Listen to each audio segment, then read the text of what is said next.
Hello and welcome to Creator Weekly for October 19th, 2025. I'm Peggy Kay, and this week there's a bunch of updates for YouTube, Twitch, Facebook, Instagram, Medium, and more.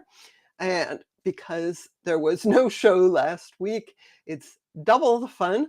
I'm not going to be able to get through all the updates from the past 2 weeks. Be sure to look at this week's newsletter. There is a link in the video description. So I just wanted to share really briefly that last week I was in Dublin, Ireland at the Google Product Expert Summit. It was a great time. I saw old friends. This is my friend Nina, who I do another live stream with immediately after this one. It's great meeting up with folks in person. And I got to learn a lot of things and I asked questions. I'm sure this was an excellent question.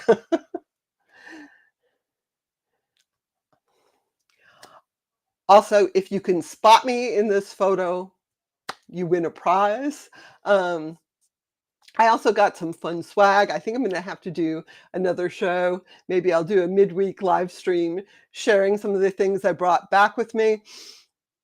So it was a really good time. I want to say hello to everyone who is here in the live chat. I see Craig, Jolyn, Andrew, and Alan. Welcome. I'd love to hear what you think about this week's updates. And I also just wanted to share a little milestone for me. I've been posting videos to this channel for 10 years. I know time goes by fast. I was hoping that I'd get up to 10K subscribers, 10 years. Didn't quite make it, but I'm working on that.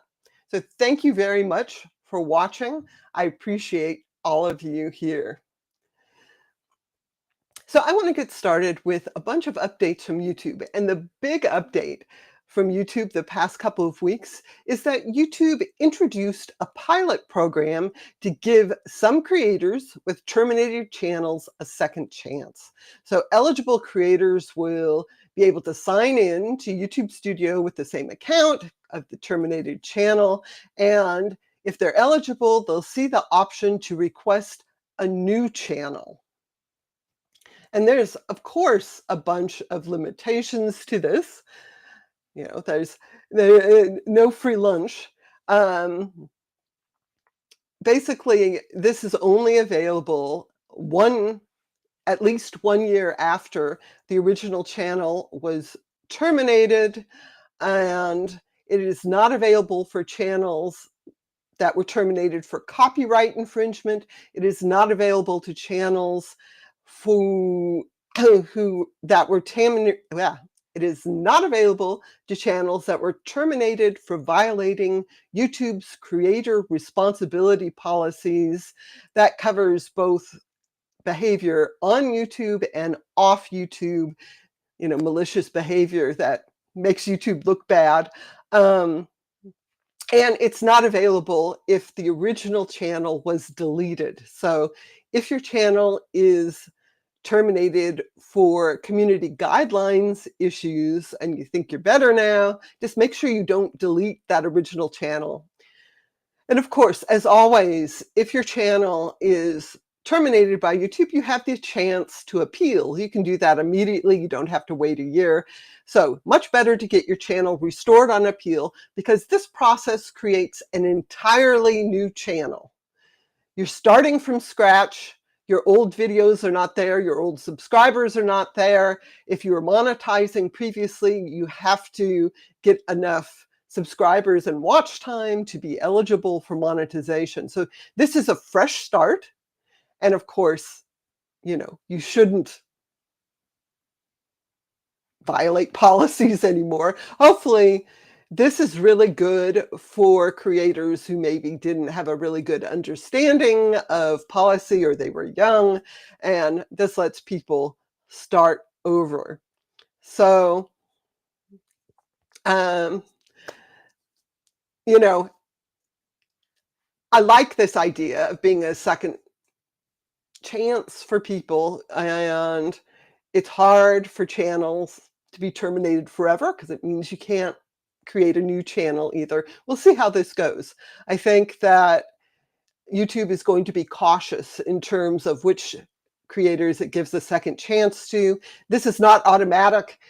If you have this option, you can, uh, you know, submit a request for a new channel. It's not guaranteed that you get it. They do check and see why your original channel was terminated and whether you'll be a good fit for this or not. It's interesting, I think, that there was a lot of buzz about this before YouTube officially announced it, and it all had a political tinge. It's like, oh, well, we're going to let people back, for policies that have changed. And, there's, some people channels were terminated for spreading misinformation. I don't know if they're going to be able to get their channels back for this or not. I don't know what criteria YouTube is using. If, they can start over again. We will see. We will see. So there's another really interesting update this week that I like. YouTube is expanding the option to create ad-supported courses to all channels that have access to advanced features. You can check that in your YouTube Studio. It usually involves either positive history for your channel, or you have to go through verification. So a course is basically just a special playlist, and there's a course badge. It may be featured on the courses page. You can go to courses on by signing into YouTube, clicking courses on the left menu. They are highlighting them sort of by topic. Some people are a little disappointed because they wanted to make paid courses. YouTube has experimented with that, but that's not what this update is. And it's an interesting process where you basically have your course. It's a special playlist, but it's unique because people can add comments to the playlist itself instead of being on individual videos. So there's like a discussion for the whole playlist. People can add comments, they can ask questions, and as people go through the course, you can see how many of the various videos in the course they've completed. And once it's completed, people get a special badge. You can see that in the YouTube mobile app by going to the YouTube tab and then clicking badges. So you get a badge for completing the course. I think that this has some real potential in terms of maybe getting people to watch a whole series of videos. It could be a way of leading to a paid course on another platform. So I think this will be interesting. You can see I kind of played with it a little bit. I haven't really done anything specific with that. Andrew asks, can you name a playlist, name course? I mean, you can name the playlist whatever you want. So it should be something that encourages people to take the course.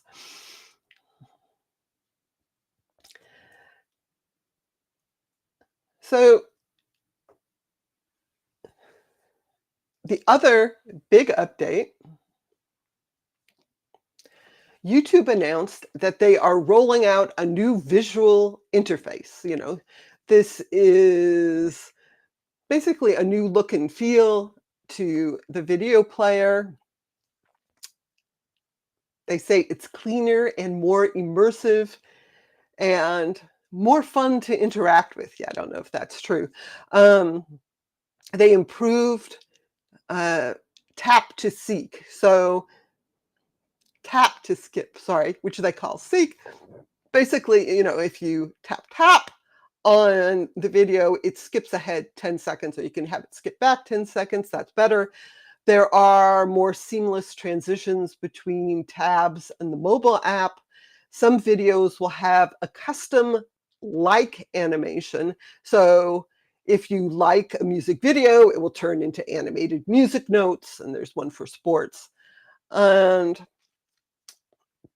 I think some people are going to like this, some people are going to hate it, but it looks pretty good. And whatever it is, you get used to it. The other thing that they announced along with this is comment threading. And so this is a structured system of replies. This helps you follow the discussion, which I think is really good. I'm a fan of comment threading, especially on videos where there's tons of comments and comments get tons of replies. It can be really hard to follow the discussion, so threading improves this. Jolyn says, so far the save to playlist change means I can't save to more than one playlist. I can only click one, and then if I want to add the video to another playlist, oh, that's interesting. I guess I haven't added anything to a playlist since this change. You should definitely send feedback to YouTube. They do listen to feedback, and they change things too.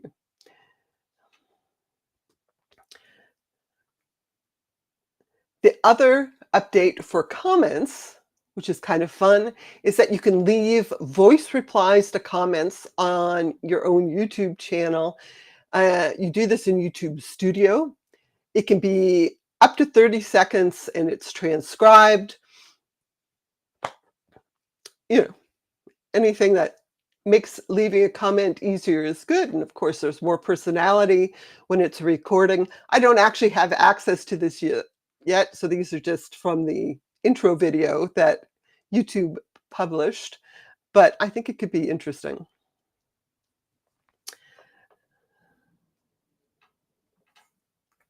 Now, the other update, which I really like, is that the YouTube Shorts editor has an improved timeline editor. And this lets you more easily move, reorder, change the timing of all the various elements in your Shorts video. So it can be your clips, it can be sticker, it can be the text, it can be the music. This makes it a lot easier to edit. So there's going to be more updates in the future, including adding media directly from the timeline view and something called slip editing. I had to look that up. It's like when you have things synchronized to a music beat, this lets you retain that synchronization even when you're moving things around. So these seem like really nice updates for the Shorts editor. If you haven't used it recently, you might give it a try. And you know, it just makes things easier to create short videos on your phone. I see more folks in the chat. Thank you so much for joining me today. And I love to hear what you guys think about these updates. The other big update is for live streamers with memberships enabled. You can now start a live stream as public and then switch to members only. This was announced about a month ago or so. This is rolling out though. And then if you do this, why would you do this, right? So the idea is you give a sneak peek of your live stream and it encourages people to pay for membership, or you could do something interesting like you could have most of your live stream public, and then at the very end, switch to private for your members for like a Q&A session. I think there's a lot of potential there. Although I don't have memberships enabled, so I can't try it yet, but I think this seems like a good thing.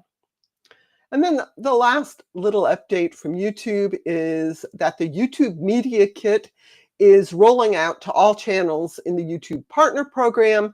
This is a personalized, automatically generated PDF that highlights information about your channel, your audience, video performance, that sort of thing. So if you're making brand deals, you can share this.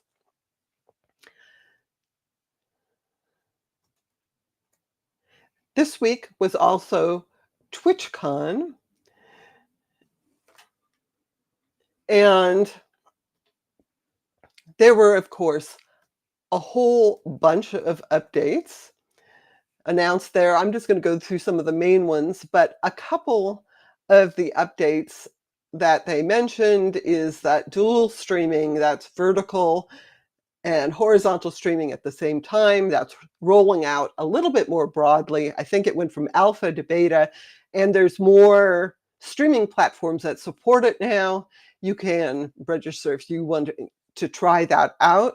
The other thing is that they are making automatic clips from videos. This is something they're still working on, but they really, really encourage streamers to make clips.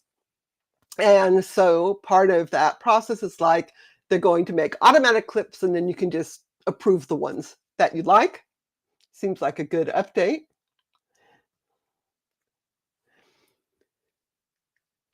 The other thing that they announced is co-streaming.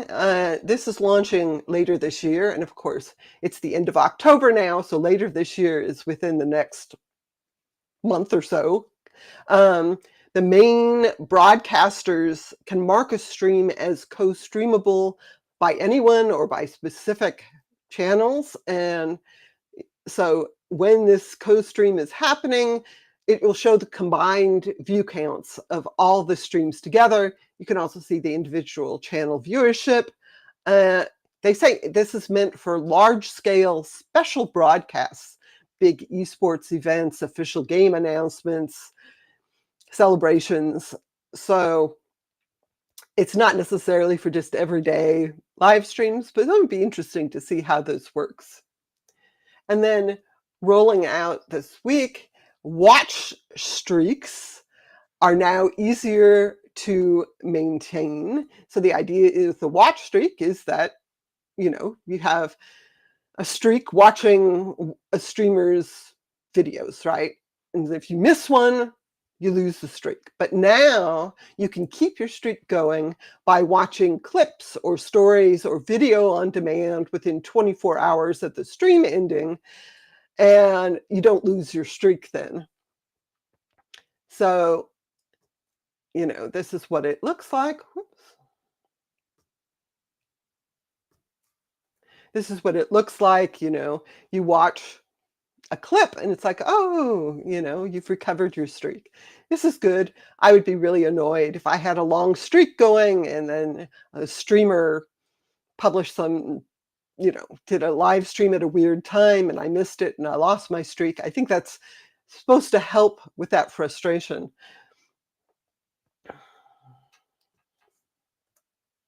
So I'm going to switch gears a little bit. There's several Facebook-related updates. Facebook is shutting down its gaming creator program in 2026. Creators can monetize until it's fully shut down next year, but apparently this was an experiment that didn't work. Facebook didn't share details why they're shutting it down, but usually it's, because it's not successful. Facebook is also making it easier to discover Reels. There's updated recommendations that learn your interests quicker, so you will see Reels that you're more likely to be interested in, and you'll see these friend bubbles. If someone liked a Reel, that's already on Instagram, the friend bubbles. If you're active on there, you've probably seen that. And then there will be AI-powered topic search suggestions to find similar Reels. So Facebook is really going in on Reels. That's apparently what people like. It's all about the video. And now Meta is updating their translation of Reels. This is for both Facebook and Instagram. You can translate, dub, and lip sync your Instagram and Facebook Reels between English and Hindi, Spanish, and Portuguese. And soon you'll be able to translate text and caption stickers. And eventually it will be available to Reels with multiple speakers. Right now, this only works if it's one person on camera talking. Multiple speakers is coming. I don't know how soon, but eventually. Now I'm going to switch gears a little bit over to Google Vids. And if you are in the Google ecosystem, Google Vids is a video creation platform within the Google Workspace sphere. It's integrated with Google Drive and the slides and photos and all those things in your Google account. It has a bunch of generative AI tools. That's, the big thing that they're pushing. But up until now, you've only been able to make landscape videos. Now, you can create vertical and square videos. And if you make a landscape video, you can actually switch it to vertical. So you could make a landscape video, duplicate that file, and then switch it to vertical so you have different versions to share as shorts or reels or TikToks. So this is a nice little update that I think makes Google Vids much more useful. I think Google Vids in general is available to everyone, but you have to have a Google Workspace account or a subscription to AI features to get all the generative AI tools, video, image generation, that kind of thing. You can check it out at vids.google.com. A couple small updates for writers and website owners. Medium. So Medium is a sort of social blogging platform. They're updating their partner program. They say there'll be a bunch of updates over the coming month. The first change that they're making is that 5% of their partner program payouts will be shifted to articles that get external traffic from social media or search. And they especially want external traffic that converts to paid Medium subscriptions. So this is a shift. I think this sounds good for writers on Medium. It incentivizes getting those external readers rather than just being focused on people who are already reading articles on Medium. So the other update I wanted to mention for webmasters is for Bing. There is a Data-NoSnippet HTML attribute. What the heck does that mean? That means that in a web page, you can designate part of that web page and say, that part of your web page should not appear as a search snippet, and it should not be included in the AI Copilot generated answers. So you can exclude just part of your site. Previously, you had to exclude everything. So now it can just be part of a web page. So they say you can exclude comments people posted, premium content that you want people to pay for, legal boilerplate or outdated information, that sort of thing. This seems useful. I'm not sure if Google supports this or not, but they certainly should. And then as a final update, on Pinterest, they have new settings where you can turn off generative AI recommendations by topic.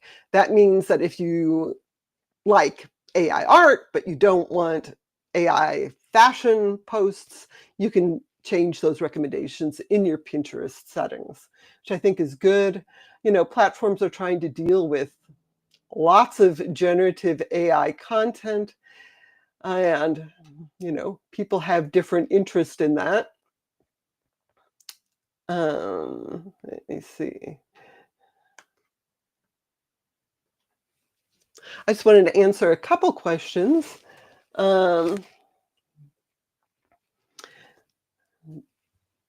Jolyn says, I look forward to learning more about Google Vids.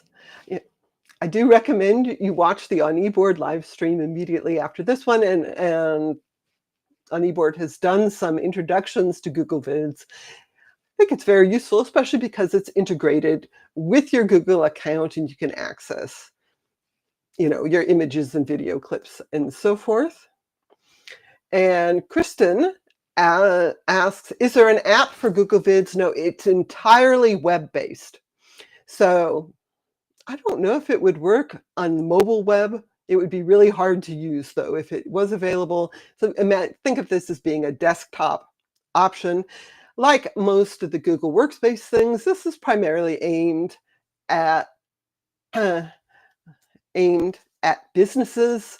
So it's not, the same crowd that's necessarily making TikToks or something like that, but I think this is useful. And just consider it having a sort of more business orientation. And definitely give it a try. You should actually be able to see, if you have access to Google Vids, you should be able to see it via Google Drive as an option, I'm pretty sure. Just the same way, make new slide deck, make a new document, make a new Google Vid. And a really, really quick update.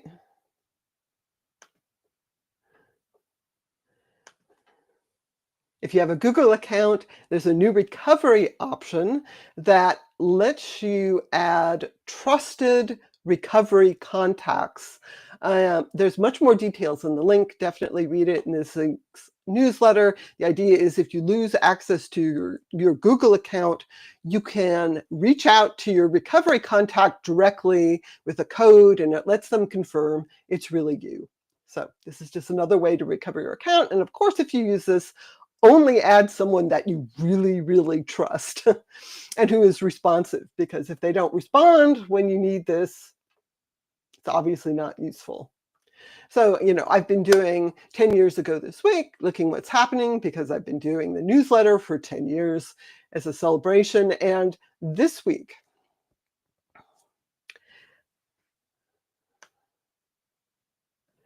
"10 years ago this week, YouTube Red launched along with the new YouTube Music app.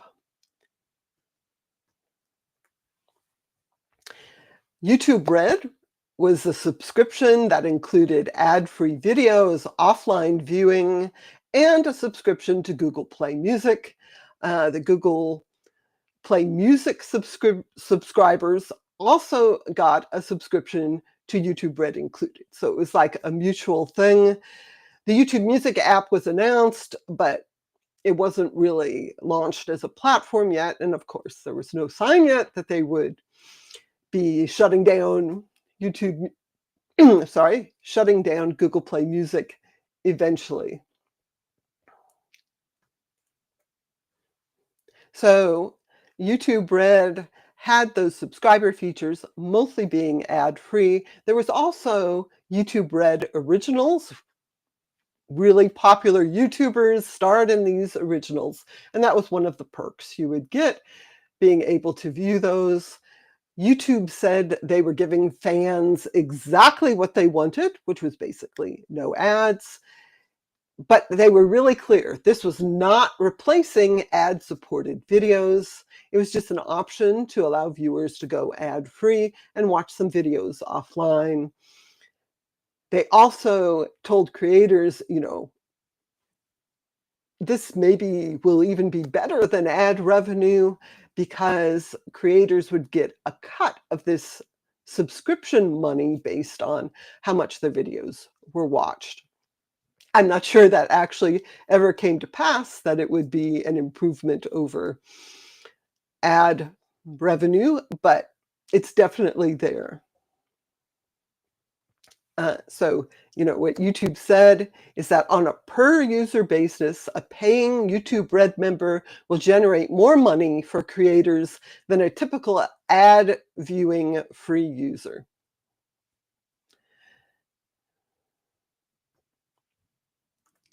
So, what happened with YouTube Red in 2018, it was renamed YouTube Premium, and they also launched a separate YouTube Music subscription at that time. They probably partially changed their name because there was something, or is something, called RedTube, which is not YouTube Red, not safe for work. And that's where we are today. There's currently 125 million subscribers to YouTube Premium. Of course, the price has gone up in the past 10 years. YouTube pretty much stopped making originals in 2022. I guess that wasn't really profitable for them, but you can still get ad-free viewing, music. There's also now a premium light subscription that is only ad-free viewing without the music perks as well. So that's 10 years old. Those are the updates for this week. Thank you so much for joining me. I hope to see you all next